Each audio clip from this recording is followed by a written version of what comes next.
Bonjour peuple congolais, papa, maman, onyokwami pour na kozwa visa, agence de voyage Smart Consulting et pour na bino.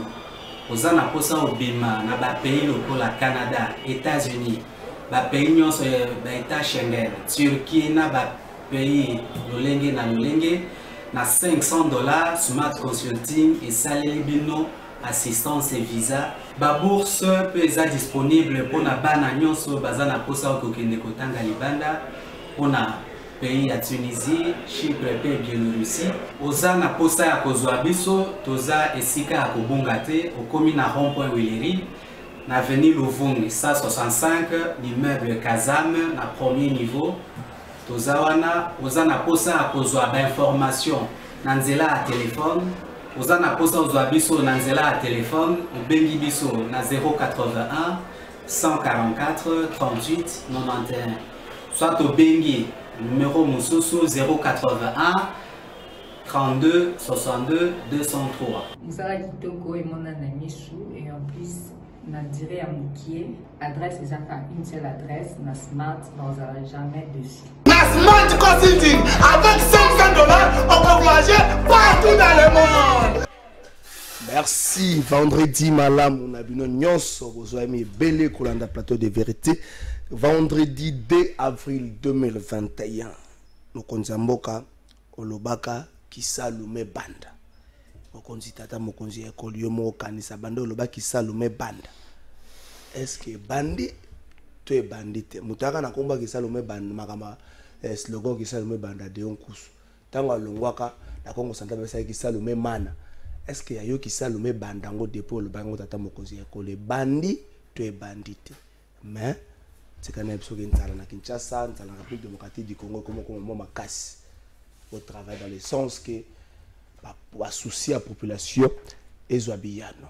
Et non dans le sens de satisfaire tout oyo ba benela ki lobby que union sacrée ba côté pour na retombola mboka. Mais les loyo et comme nango partage le pouvoir. République démocratique du Congo héritage ya famille Kabila té, ya famille Tshisekedi té, ya famille Lumumba té, ya famille Kengo té. République démocratique du Congo héritage ya bato baso na parti politique té. Mboka oya yo na ngai congolais nyonso. Ezala oyo bato muso bato una koza congolais mais congolais nyonso ese koza mo kanisi koza congolais mboko ya yo mais na ko bakisa kanisa malamu lokani nya malamu ko sala pona Congo ko sala kaka té Congo ko pesa o mingi. Et qu'on pesa au nini pour mingi penza Congo et pesa bango mais soko vérifier et le nini bango va pesa na Congo oui bat vendredi à lointain ça libre to kolobela nini to kolobela sécurité à l'est to kolobela Kinshasa Zando et Salbuté je suis à ba commune na biso to kolobela gouvernement et union sacrée Assemblée nationale équipe ya nanga et seni ba représenter rapport ya musala na bango basali le 9 avril ba kozala kuna ba représenter en ville province à Kinshasa na assemblée provinciale pe lundi, tu vois, sort il y a président à l'actuelle assemblée provinciale, le pasteur Godin Poyi, pétition Moza contre 17 signatures déjà collectées, tu vois, un peu touché les Camboyango. Na ministère de la finance, na budget grève et comme ma casse, tu vois, l'acceptation na image pour moi, ba kangi siko yo ba porte, ba scellé ba porte, ba tie ba table. Il semblerait que mutumora lobaye que ba tuana ba touchara ici à ministère il y a budget touché à $500 na ngina yebsa na batu kenga na vérifier na moni salaire to benga salaire de base na ye ya secrétaire général na bango za 204 000 francs prime et autres za makambo mais salaire n'est à 204 000 francs secrétaire général donc ce secrétaire général a touché 204 000 francs je ne crois pas que huissier a recommandé un salaire de base moko ya $500 à un certain moment vérifions avant il a coupé ça makamusu surtout pour le makamusu na ba étendre que mon amboka Médard kan Kolongo président du parti politique Congo en avant bonne et sengo mingi ndeko nanga trésor Kalafai ya ko partager plateau ya monene ya lokumu na yo na tongo awa nde na yebisaki bato mususu ke même na cité ko loba mais ba monsieur Zabi na Kinshasa ko leka boyo leki mais sur ce que c'était un plateau de vérité, c'est qu'il faut que vide mon côté que les gens ont quitté vite donc c'est un examen qu'il faut aller gagner awa ndé makam. Merci de comédien kan Kolongo mbongo ya sana leki yango balobi ko leki mbongo ya sana bandela benze sikana na Kinshasa bato mususu balobi ke makele za ko sala autour ya za po oliaki mbongo ya Hassan eza ndeko azali na contrat na ville province ya Kinshasa o atongelaka biso ba magasin mususu babiki oliaki mbongo ne mamboso moko mwa mingi maleta malgo bombelaki ngai oliaki mbongo ne yango etina ko na ba betando ike nyoso kende koloba ngobila ezaki nde mbongo oliaki zo justifier kitoko malamu comme les Congolais bamona kambongo partout.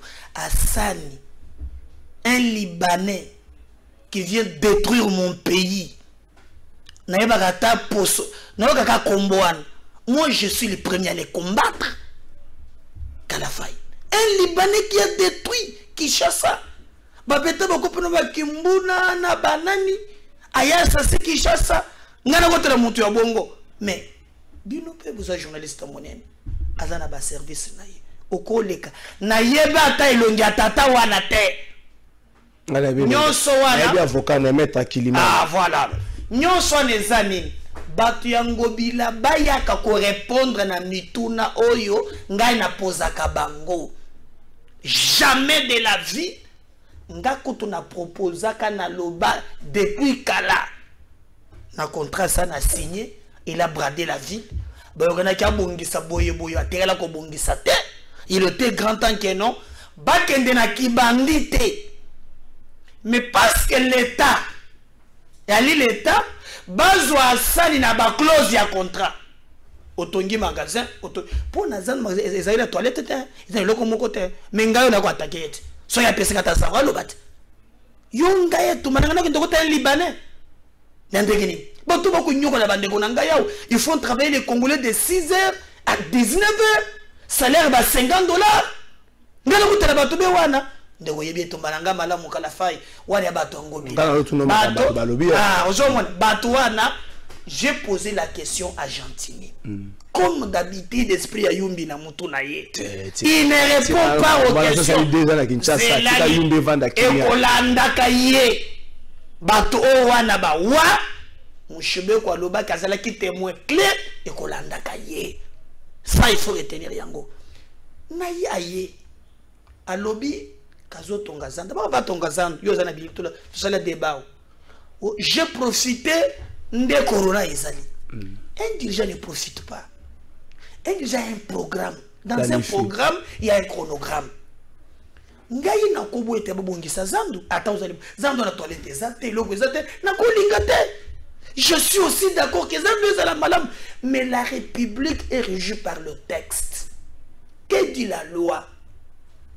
Marché wana ngamu tena maquette na ya liboso wana lukuta wana avec une société française qu'on appelle Sogema ngamu to liboso faut bondi mela kanga quand même kuya monta wana 30 millions de dollars à la faille. Cet argent t'appartient. La loi veut quoi? Il faut ce qu'on appelle appel d'offres. Mais ce qui va 30 millions c'est appel d'offres international. Bato baye lui qui chasse ça na ngina tonga zandu. Ongana tonga na Angola, ongana tonga na Afrique, ongana tonga bato na baye ba postuler. L'État après examiner dossier qui était na expérience à la société oy, hein? Tomoni muntu atongi malamu ye oy. Par exemple. Ah, non, c'est très bien, c'est très bien, c'est très bien. La loi même la publicité, baye na plateau de vérité. Balobi pour na ville Kinshasa, société muntu gagner marché, tala tonga na Angola, atonga Afrique du Sud, tala yangoyo. Comme Kinshasa ezalaka ya yete ngobila ko suka eza yumbite na ko ebisa yo commission ça na makambo wana wala ndi commission et sukisi akoko suka eza yumbite et sengeli suko o memango na assemblée provinciale otelisi ba yelobi ba pona mi ya peuple na monike zambe li mabe bo sutara ba condition bo ina boye hein minga programme nanga yangoy basala débat te bisoto lobi awa mituna. Et après depuis que Félix a na pouvoir yepe ngobila zawan yo kotalaka na bato na ye ou ba pété bazoka ba $20 na ba $10 ba ko kolaka na TV pété no la bango mawa mais tuna bango mutuna bakeli misala boni depuis bazu ville bache bato bazozwaka ba 500 francs na parking. Voilà wana mundoki tokokoma pe wana pona na kanda kusakana te na makambo ba vignette na bango wana bandoki bato mabe obike bato wana Bayeba keli misalate. Zandu c'est 35 000 Quinois. Pas juste pour le français ou terme milaï nabino. Voilà comment les gens souffrent dans ces pays. 35 000. Vous les délogez, vous les placez où? Mais attends qu'il appelle à moi na wule ba tongelo kwa seka pembe na rai pe na ngamba ko to c'est criminel. Bayena butu batu bazana basina bana. Ah mokoyo. Bambuki batu na butu na komi na Kinshasa na rai na ngambu akani batu na bana na minui be makambu ya butu bolaka bandoki be na butu na bana moi les gars nena pou mama batu babimi na butu l'état akobuka batu na minui l'état te asuki wana te ndeko kala fai bosunga kape Congo zwa caméra na yo ne ya una ko seka to bosote na kayo o tshega ba numéro wana parce que la presse c'est les moyens ata na banquette o sala quand même 3 communes et pour lobike Barumbu commune à Kinshasa Lingwala évaluer quand même capacité ce qui ba wende wana et ko zo ba tout combien c'est simple que ça. Mais ya rai na wileria wandeza na ba sisi ko tuta voilà maintenant pour plus sur bato ba koteka wapi tous les 3 wende on a 3 communes ce qui bato ba ko le kebele ba ko le kapa 1500 net na zikida bakoteka bamesa moko $300 na ba garantie ya bandako. Les rapports y assemblée provinciale est ainsi que maître John pour ngomela batone yo baza Guy Michaud wande ko kombo administrateur à marché ozomona bango baza ndenge soki baleki ata na wileria bamone espace ville allo gouv vie des arts botonga nde ekotambola ngai na kolinga te azana Kinshasa banyoko la bana Kinshasa naka soki na lobi répondre à la mitude o allez mongo asa pour bangisa ngai te réponds-moi à la question appel de Frézapi tout la papier bango tant bien ko bien na ba $20 parce que na ba poche to na ba mitone mais daratuni appel d'offre na nini ya 30 millions atuni bango boy rapport wana débat wana et les can assemblée provinciale mokolo ni atuni lususu boy société wana et outi wat na France on mona ite ba ingénieur ba kotala ndenge ba kotala zando eza pasi ba ingénieur mona ki ba pasi pe mawande kona ngai na tokende musika na ko ebisango bila awe ya lyombite botika na mama bande na kodi to lobela ngo da komona na pese exemple il a envoyé ministre provincial na ye yani na secteur ne ya transport komo na ko kangata po komo na ye ko kangata ko mbona te ko yo kangango ko kangata ngote na kanda moko kusaka te azali mokozi na ville ya Kinshasa mokozi nani aza ministre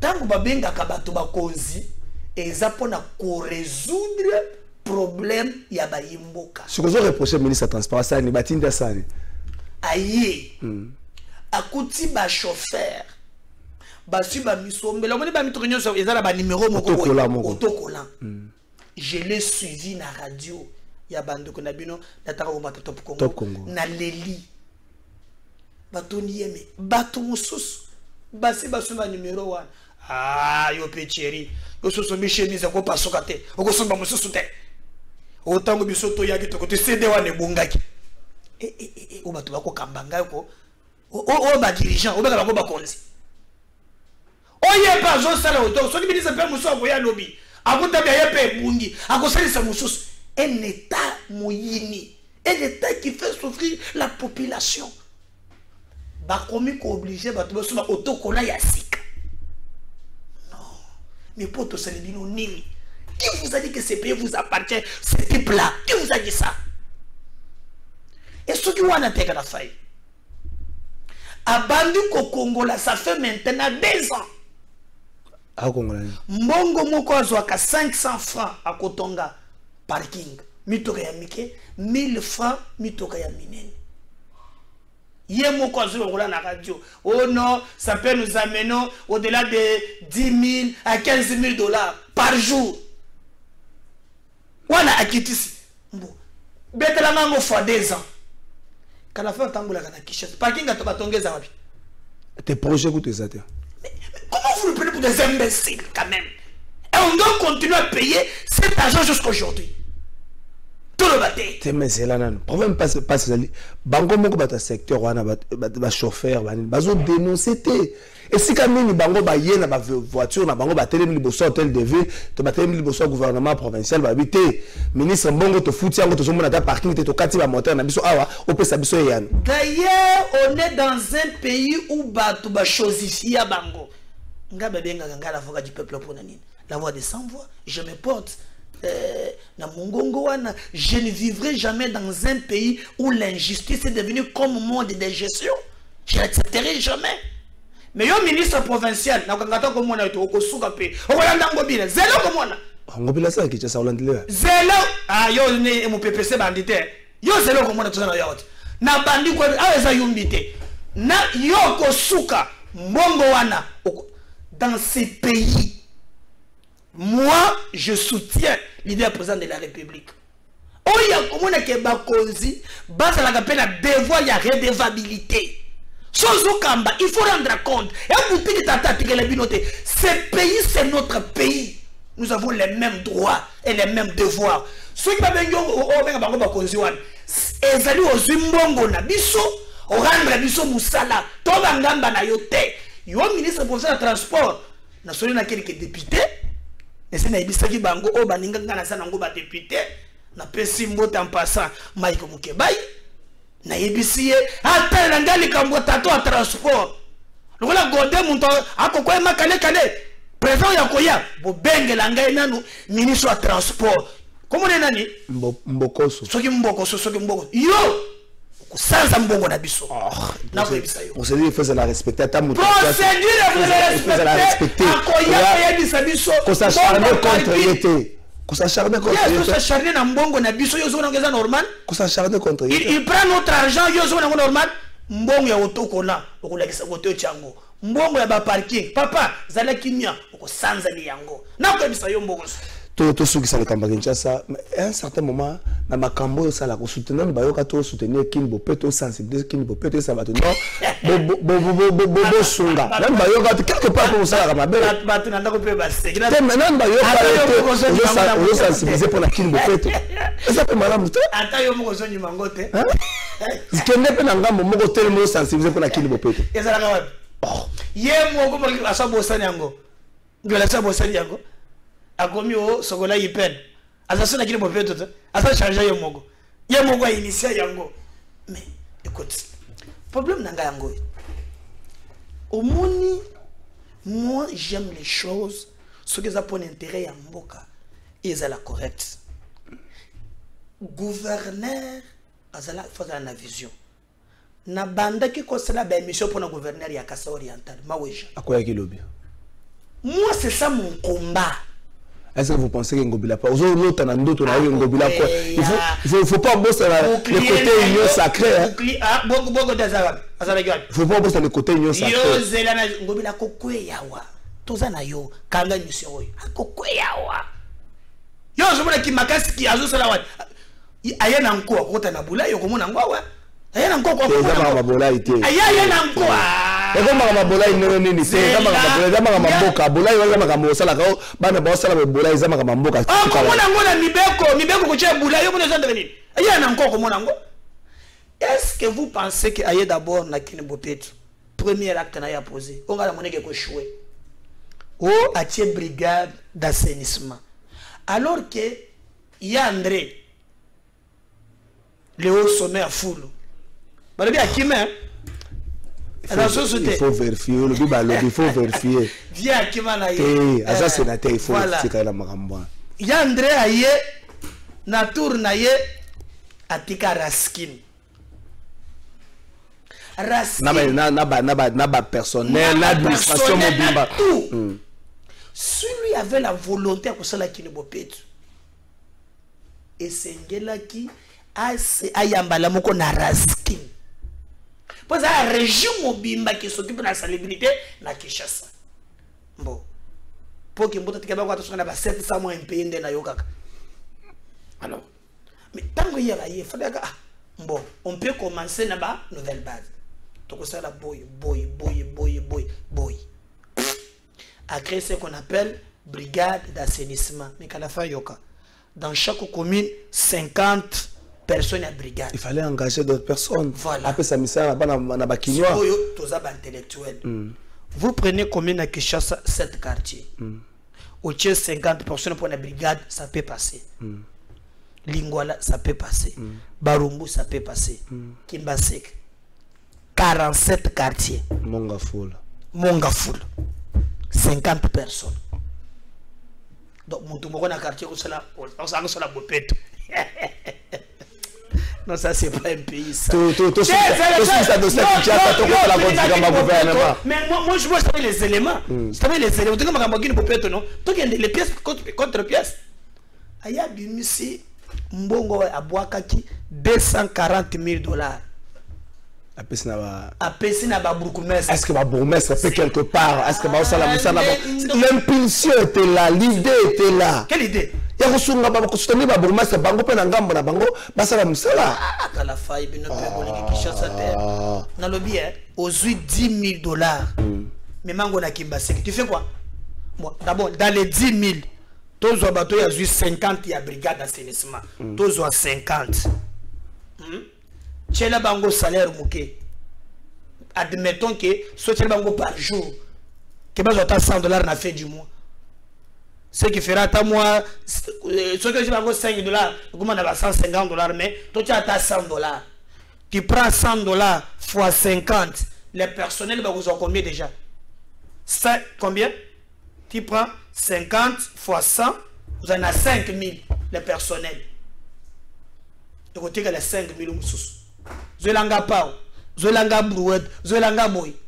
Qu'est-ce qui va rester? D'abord, c'est ce qui montre que la vision. N'a pas donné nos opérations. Or, ceux qui ont la cahier, qu'est-ce qu'ils devront faire? Tous les communes n'ont pas les mêmes priorités. Il y a des communes à haut risque. N'a pas de communes à quoi malem.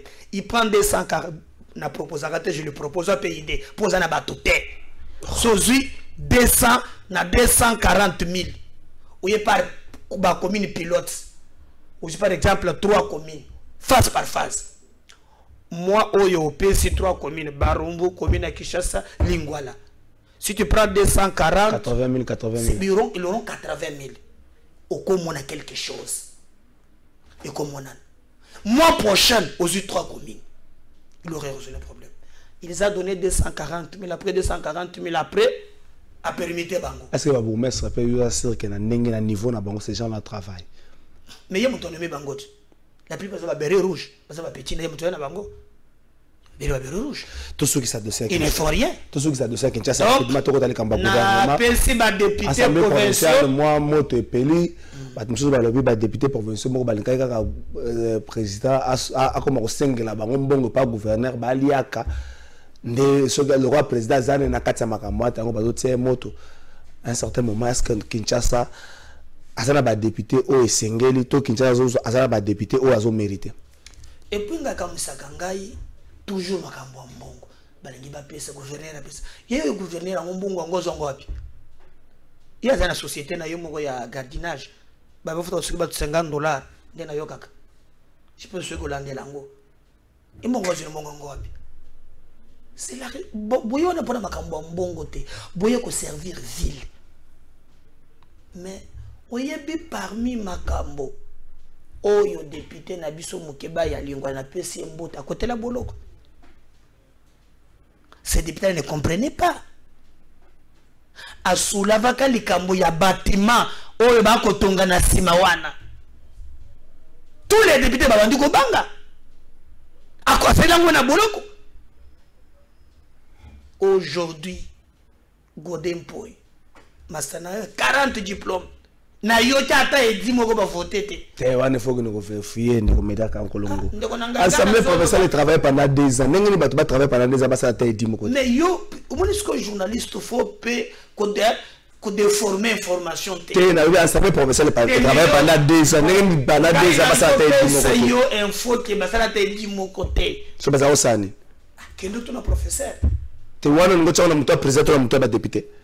Ba ko lo ba ke ye à chaque moment, ceux qui ont mis une bloqué, la commission ko bloqué, créer la dynamique, il est qui kuna, makamio je te par exemple net ministre ya transport oyo bakobengisa ete pourquoi te moto abandi ameka koleka papa batie makala lelo bazosenga même bacompte ya ndako wana bâtiment wana osoleki na assemblée provinciale bâtiment okoza na Simon eselaka lisusu te ya boire à manger. Moi je pense que Godet c'est là avec le protégé Gentini maintenant que à Koko ya makale kale na sepeli na ba député quand même pour une fois bazu conscience ba comprendre que servir les bomboza na tina mon côté tant que ba yimboka sotali Kinshasa ndenge komi okotangisa ba ya misu. Donc moi je pense qu'avec ces 50 ou 60 diplômes en tout cas à et puis 60 diplômes. Merci de commenter. Merci de commenter. Donc le plus important, bah député Bazomo, moi je pense que vous avez madame Pona Kinshasa. Total yango mokola lundi de siwane ko na table mokola lundi to koyeba nini ekoleka lundi zango kala mingi le to vendredi so ici dossier na Kinshasa. Deuxième Gobela Bongama pe. Tokota likambo ya union sacrée. Gouvernement Samalukonde, wat muso ko yango gouvernement Marie de nuit. Blocage et paille. Mokonzi ba ki salume banda. Mokonzi te pas le ba ki salume banda. Ti lelo o bien les conditions de vie à bateau comme ko beba. Est-ce que ça ki salume ba zo ke banda to ba poche le boko ndezo mona poche te po bato mususu bazana esika. Bato mususu bazo belela ke kuswana pour na gouvernement ba komaki ba mama bato boye. Te ngaka chef à parti politique na ngina côté est-ce que union sacrée le ko za susu espoir pour na banamboka ndeko kala fai na ebisio na leli na sengi Felix afungola miso pasi leki na mboka ndeko nangana zalaki na quartier 1 na quartier 3 na Kanluka bana état to pesi bango voilà na pesi camarade na biso sectionnaire Chadra Kumbote na leli pasi za na mboka na leli nazalaki na ozone na quartier Nenga na kotaki na Sewan na camarade ya sectionnaire na biso Marlon na leli poso za na villa ozola ta tozotia ba veste ba cravate okomona ke ça va na leli ndeko na ngai na komaki na Ipen so kitina sewana bumba na se général Mayele kuto zongo Mayazelo zo ta caméra le kakuna ayebi quartier ante quelle souffrance na moni batu bakomukuli ya Thompson o batekra mobimba bakomiko kata Thompson en deux parties ok Thompson mais lipa ya 200 fois ba kati yango batida ba momba ta 5 morceaux ba teka siko bongo. Faut comme ça na premier ministre banda banuma azala na Gombe. Donc balbe ça soki na warrior nini côté nini le biso ke côté ba warrior côté na izoke zo na zoke ba tangote. Ça fait très mal. Nathalie condition ya batu. Tu te poses la question. Ce qui nous, le Congo c'est un scandale géologique. Nous avons les diamants, nous avons l'or, nous avons. À qui profitent ces richesses? Na Meli, na kokite. Na kiti na boadi. Na kwa biso Kinshasa profonga na tamboli. Camarade là on a peu sur mbote. Tu sais que nous faut signer un hôtel de ville comme ça va accompagner. Bango bakendaka na concert ya faire tena na ya jibem piano. Wa teli bango. Yo monate bandrolo jibem piano chante kini bopet. Faire réguler chante kini bopet na Fleuve Congo hotel. Côté ba côté warrior pèse na bosana yango wan. Mais allez-y là-bas. Na keyi na boadi. Boadi ki na commune extrêmement batali singa ba lobby na moni ravin komiko ya.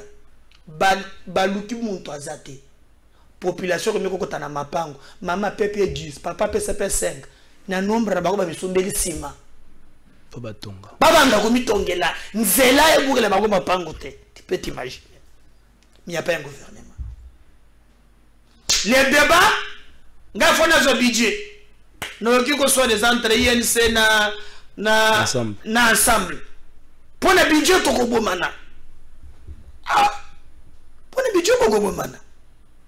Pourquoi vous avez un budget? Ouais, bisous dans la finance. Bisous côté à mine. Où est le ministère? Et Zali ya kozwa. Ndeko. Na yelio. Moi, quelques notes. Awa, naza na ministère ya commerce extérieur. Et si Jean Lissabou, ça va. Voilà. Pour moi, pourquoi bato bazobunda bakota kanaba ministère? Na ministère oyo na ina ba donné. Mais si le président de la République na leli na kobondela yo, tala ba ministère, tala gouvernement. Okomona eza na mbongo moko ndiko kalafai obezo bengango taxe la redevance minière ndeko nanga misolo ne bimaka 5 andori ya bambongo musuba zwaka ibimaka 5%.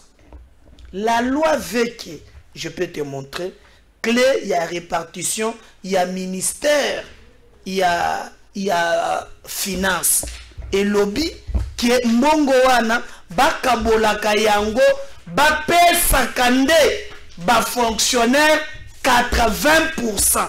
80% mondeko na ngai ya nazu yango 30 janvier 2015 ministère des finances note circulaire ministérielle câble mine finance bamba 2016/12 du 30/5/2016 portant une information des clés de répartition des rétrocessions au service d'assiettes. Par exemple, le ministre, il y a commerce extérieur. Les recettes allouées au service d'assiettes est uniformisée de la manière suivante.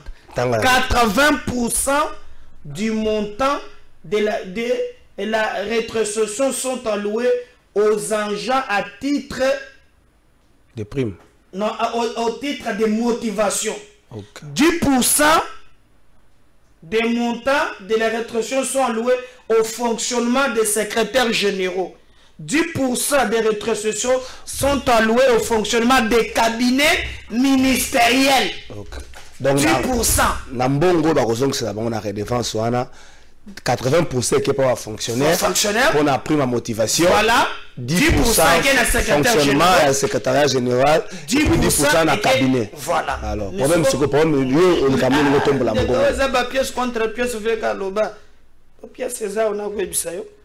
Fatia mon angona batsu ya chef ce que pour même si un chef fazo qui peut contrôler na ko commander chef fazo ya te contrôle il chef babora ngo yango tibozoloka na tambo na problème na bata budget siko yoka na peso siko moi moko démonstration chiffrée par exemple au mois de mars 2018 na 5% yé na ministre du commerce extérieur bazu 2.5 intervenants, 2.5 comme membre des cabinets. Donc, au lieu il y a 10%, bango bazui 50%.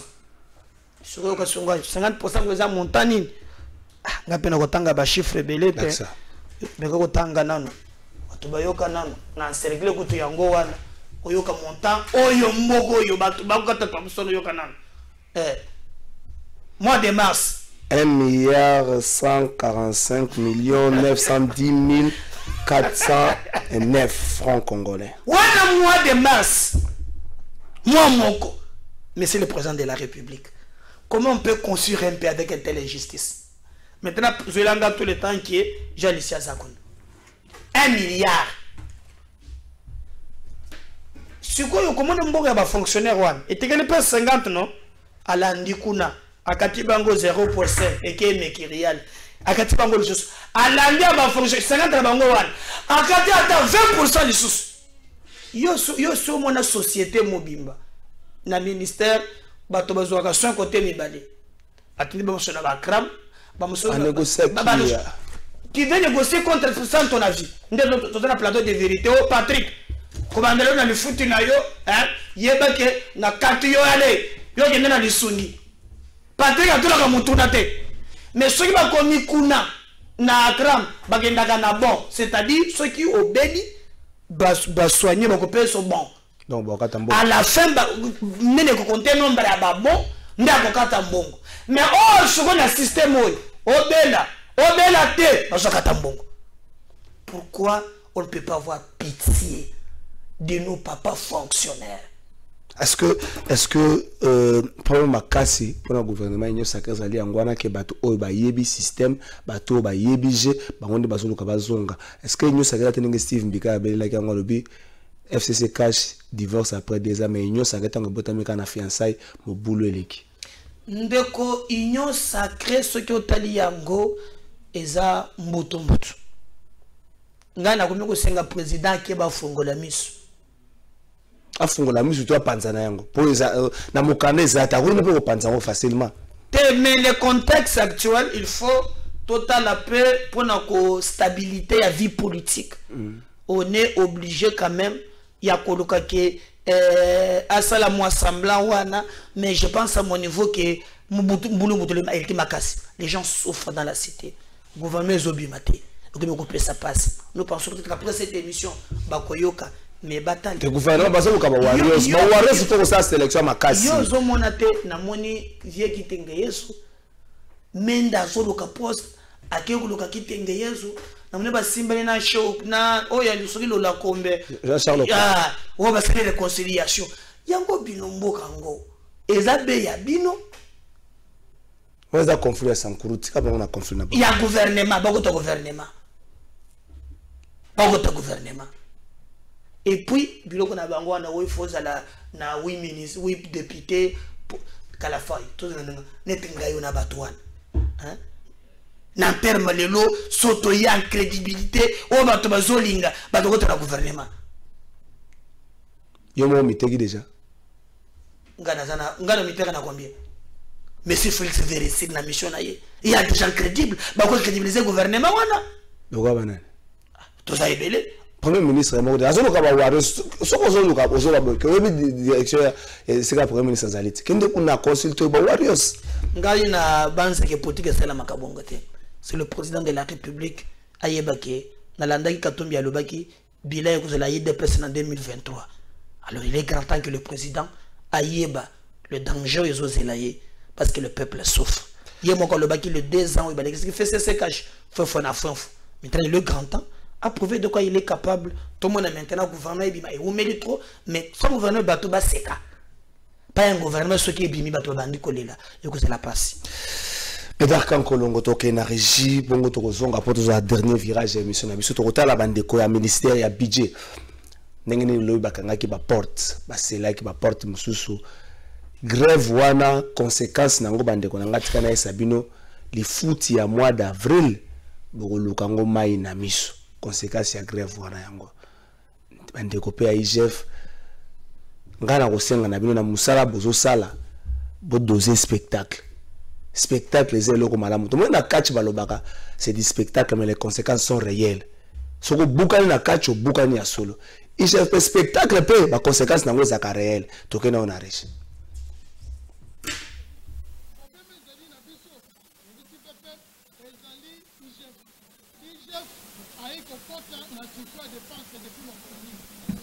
même temps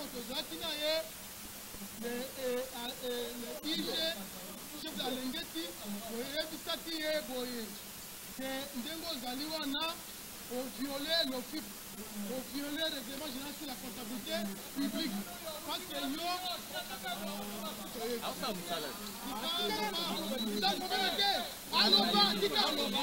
avant document que futama il faut visa na ezalaka te otamboli mbonda te esalemaka te alingi to nous sommes mesures conservatoires toyebisi mesures conservatoires c'est pourquoi le directeur du cabinet chef de l'État a autorisé. Il y a une commission là-bas pour ces mesures conservatoires. Yo, il y a un constat là, nini. Alors, le coup de bango, ils ne sont pas sincères avec nous. Lobby à Sambui Sibiso, à Moni Biso, à Topamba. Biso peut prouver que tu as la force. Ndenge toyebisi na VPM, to la kisa que tu as la force. Force nini, ndenge tobaki eza tokokanga. toza kokanga ba service nyonso toza libanda.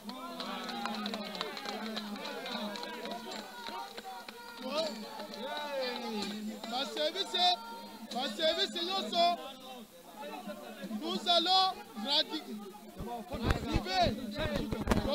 radicaliser action à part directeur des ressources humaines, il y a finance, directeur des ressources humaines, il y a budget avec quelques personnes, secrétaire général en finance, secrétaire général en budget avec quelques personnes pour que pas traiter dossier on a IGF yambango bazongisa.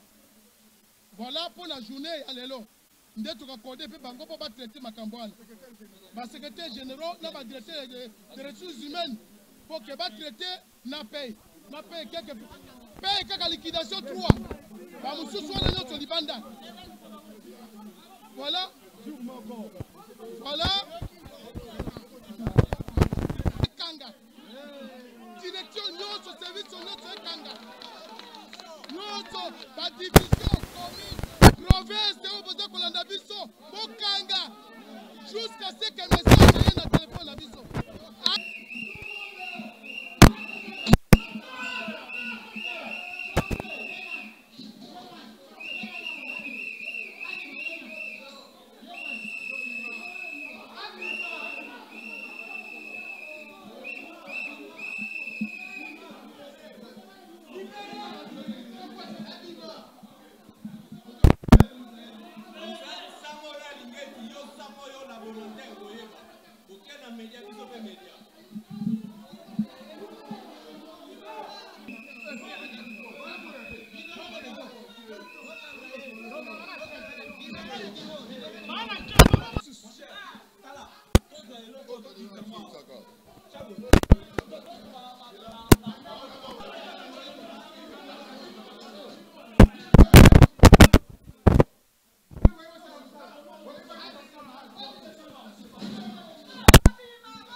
Merci, voilà Bolandi Bandeko. Il y a budget, nénéné. Voilà où c'est les porte grève comme intense. Tata mo conseiller Kolo. Boluka mona lombango solution pour na Bandeko ana. Conséquence nango, la répercussion comme dans le secteur nyonso ya vie. Alors, bon mais quand moi mbango bobongisa na côté wana. Parce que nous avons des explications sur la langue d'une manière scientifique. Nous avons raté ça moins belé. Comment c'est fait que nous avons bon mais le président a accordé sur base de quel principe. Donc bon mais un peu côté lumière dans quatre campagne mais d'accord quand on toujours virage à souka. Est-ce que l'Union sacrée en premier casting? Est-ce que le président Mboussou a une erreur il y a casting on a qui va proposer l'Assemblée nationale, dans les Cambodgiens, insécurité à l'Est. Si les lois suite moko ezate. Aussi longtemps, beaucoup de Canada étant de qu'ils ont décrié, batuba koufi, beaucoup benga bato, ça le point de presse, batuba koufi. Maintenant, on moutou moko lobby qui a yebi, ta yebi te m'a pointé du doigt batu moko bon. Toujours c'est la table, monsieur soit tanga va combo na bango, juste c'est des dossiers les Camerounais si la peine bala moko. Na lela ki, je crois que na image moko na lingata, mbo, si batu bazamba lingo bo chatango, na moni image moko na butu. Oh ya moi nazo tété maman a ouais. Ça fait mal on peut pas mettre ça ça fait mal. Non il fallait faut que tali ça mokili. Vous allez mobiliser na nini na italien wana non. Oh babomi ambassadeur wana. Bino nyonso mobiliser avec ce qu'on appelle les dirigeants ici les bandes des hypocrites. Na ubiki na butu zoto malili. Mwana wana innocent ebite mama babomiye. Azo tété mais on a tué sa mère. Ah, tika. Il y a de l'injustice dans ce pays. Na monité mobilisation ya bagozi. Na monité ba réunion interministérielle. J'ai pas vu ça. C'est ces hypocrites que vous appelez les dirigeants. Fallait pas mon ambassadeur Moussous. Comment vous avez la réunion de régence? Na coquille ma joie te. Donc moi j'ai évité que maman a couffé. Agent été mais maman a besoin de la def. Mami se tangingai. Pourquoi appartenir à un pays où l'injustice est devenue comme mode de gestion? A couffé les nini maman wan. Azali ndeko ya ministre. Bao bakabola ka bambongo na bango bazao. Bao bazali mabota na bango bazao. Lisumu na ya congolais. Et quand je vois qu'on parle de l'insécurité, les gens pressent à la légère. Surtout dans la Kinshasa ou au Mato Kiti. Ça fait très mal. Peut-être les dirigeants ont besoin conscience de la sécurité à niveau dans l'Est comme à Kinshasa ont besoin conscience. Donc je sais pas expliquer ça. Na moni ma joana nazo senga bato bazana ngo et fait la tour du monde. Moi depuis le matin nazo panza yango. Même à la ganga na YouTube comprendre que non, je mets cette vidéo. Na tie photo wana ba mona. Pourquoi cette injustice? Pourquoi on tue notre peuple? Et si mbo soaza na kombo bato wana atanga bango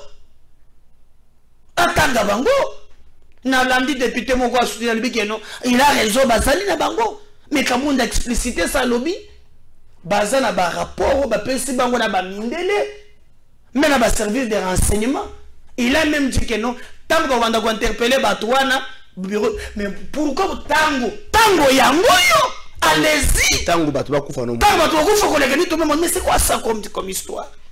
Je suis très mal à l'aise de vivre dans une injustice qui ne dit pas son nom. Les Lotozawa. Oui, mais dans qui un type qui nous a défié ici, Ndegoya Rubero, comment il s'appelle? Non, on a appelé à mourir, nous allons mourir comme des bêtes, comme des imbéciles.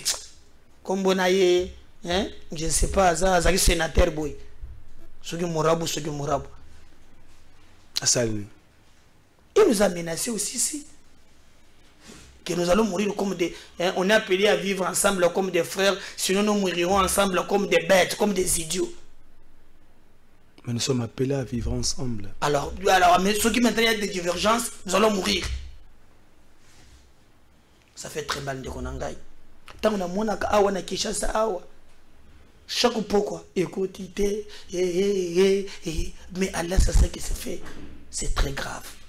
Et je pense que moi, je soutiens des marches à Mbosso s'il prendra son courage. Yakotanga Bakombo Yabatouane. Nazib c'est jamais à Kakabund. Il n'est pas temps à l'obate que non. Tant quand le moment vient, le moment est là. C'était ces criminels. Parce que ce n'était pas beaucoup Haram, Batouane, député Wan. Ou Bazana Est Wan, quitter les groupes armés là. Mbosso est jusqu'au bout. La vie mène est sacrée. C'est Dieu qui nous a donné cette vie. Il n'y a que lui seul qui peut nous les reprendre. Pas un individu. Et puis le Kosoba congolais bakomina ngo. Comment yoko lingozo mbongo? Même tant que telle vidéo ya moi si wan. Alalina mwana wan.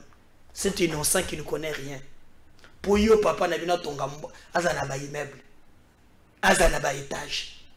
Donc kondeyo na mbongo. Comment tu peux atteindre niveau ya ndenge wan? Ça fait mal, mais d'accord, Kolongo passe, mais à Kinshasa. Comment tu peux atteindre qu'à la fin, tu peux niveau wana ndengeni. Tango tali photo ya mwana wana lobi. Maman na ya we. Mwana zo tete. Maman ya koyo kayete. Mais awa papa wana, ce qui député ana immeuble. Au prix ya makila. Na kini bobenga ka grand prêtre. Grand prêtre. Même quand ba musicien. Je regrette. Même si la justice de ce monde peut les protéger, aussi il y a un Dieu quelque part. Papa yaba innocent one. Mais tout le monde a mon akilobi. Il y a un Dieu qui est juste. La Kinshasa. La plupart de ces gens-là. Bakolala bobazola mukate. Tiba descendant na bango bakozala effacer na mokiloyo. Même un jour bakopérir un accident na bana na bakoko na bango.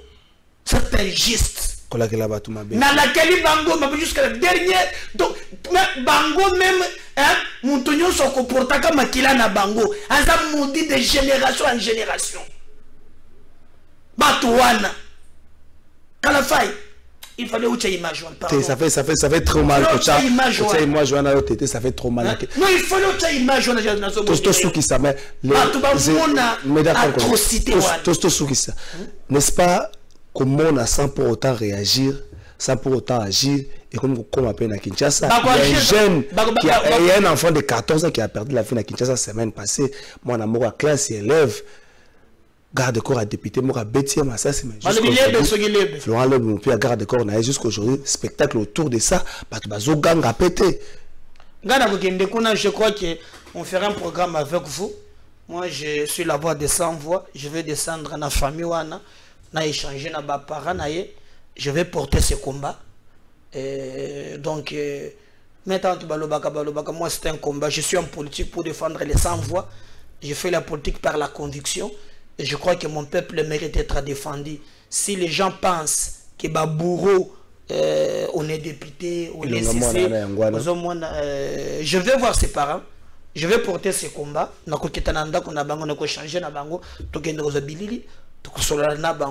Je vais mener le combat là jusqu'au bout.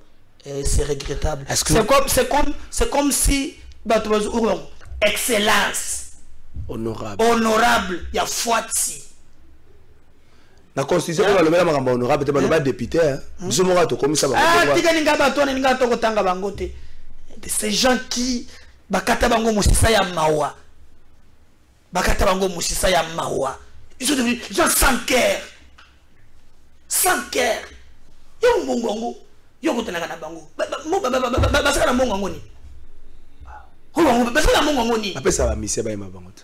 Tu parles par exemple ngana na kamwa na pona na kota yo okota ngakati ngana na kota okota kuna te na mwana ngana TV nete loko wana kabila kusala ngoni est-ce que c'est que bando yo sala asa kota ata mokolo mususu o akota kata kota nyo so yo otsa bando kwana mokolo nini tu peux faire un mois zo c'est ngote o vole bando na kotambola comment un individu peut voir loko monene ndenge wana tu fais avec quoi ça dans un pays où les gens vivent avec moins $1 par jour.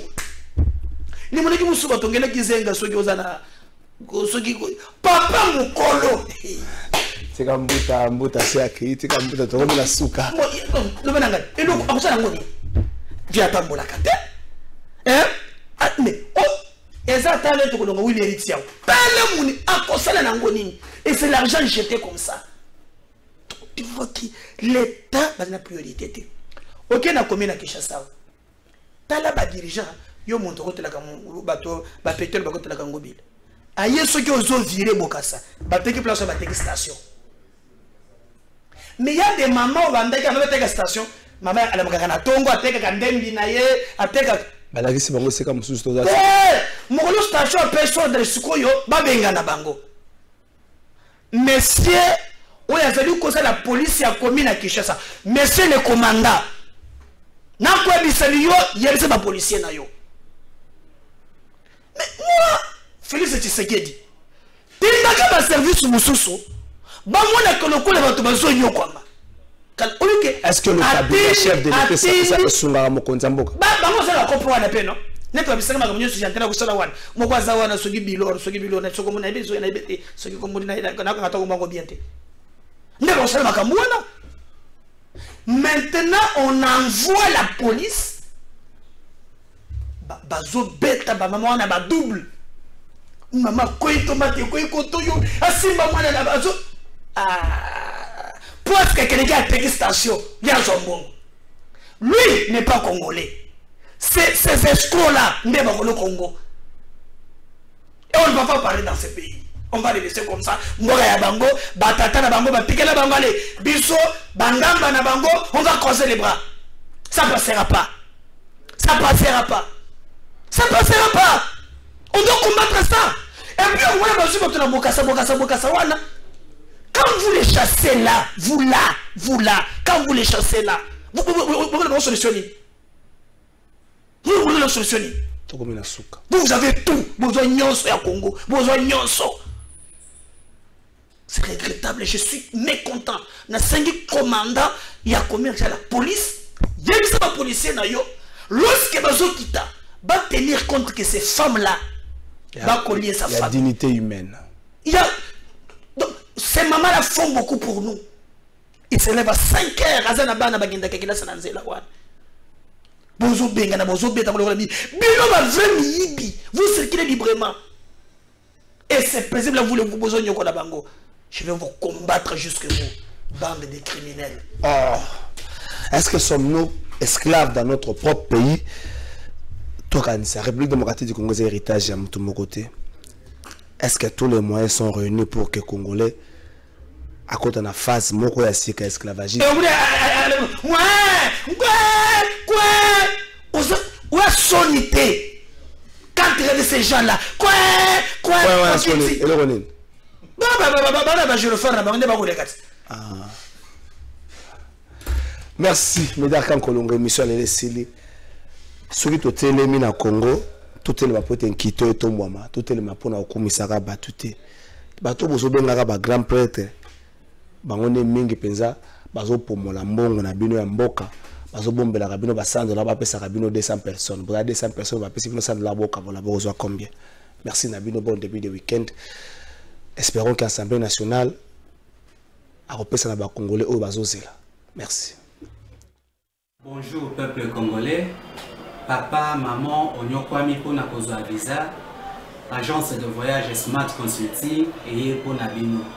Ozana posa obima na ba pays pour la Canada, États-Unis, ba pays nyonso ba État Schengen, Turquie na ba pays lolenge na lolenge na $500 Smart Consulting et saleli bino assistance et visa. Ba bourse peut être disponible pour na bana nyonso bazana posa okokende kotanga libanda pour na pays ya Tunisie, Chypre et Biélorussie. Ozana posa ya kozwa biso toza esika ya kobonga te okomi na rond-point Wileri na avenue Luvungi 165 l'immeuble Kazam na premier niveau. Toza wana ozana posa ya kozwa ba information na nzela ya téléphone. Ozana posa ozwa biso na nzela ya téléphone obengi biso na 081 144 38 91. Soit obengi numéro Moussousou 081 32 62 203. Moussala Kitoko et mon ami Chou et en plus na diré à Moukié, adresse exacte une seule adresse, na Smart, vous n'aurez jamais dessus. Na Smart Consulting, avec $500, on peut voyager partout dans le monde.